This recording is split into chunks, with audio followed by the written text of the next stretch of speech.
जैसन कूदतारू कवना बीमारी से जूझतारू। अरे का बताए, अरे बोलो चूहिया के जैसन कूदतारू कवना बीमारी से जूझतारू। तनी खोल के बताई दो गोरिया हो, का बताए गोरिया हो जीजा डलल कौन घोरिया हो, खजुआए लागल ठोढ़िया हो।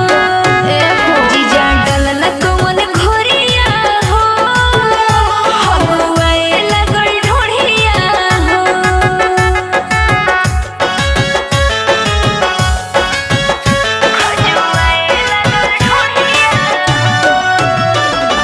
Nandini recording studio Delhi.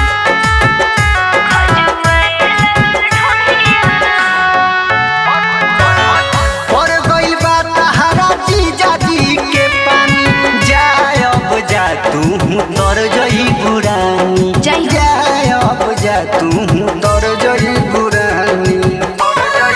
अरे सुन सुन सुन अरे हटी ना, नाची जनायो बोरो हत दूरे, मन मिजाज तोहर भइल बहुरे।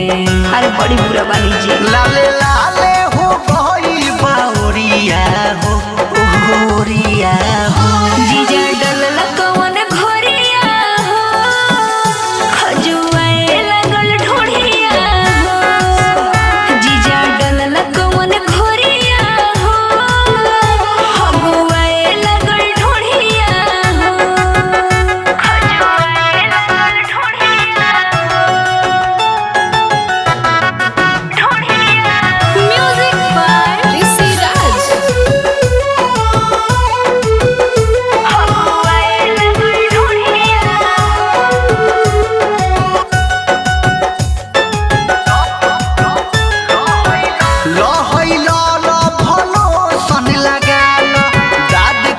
खुजलिए सुगनी मिटालो, बहुत फायदा करेगा बाबू। अरे ना लगा के मिटालो, हर घर जाई हर जाई तू तो दूर हमसे रहना, सनी सलिया के अब हमसे न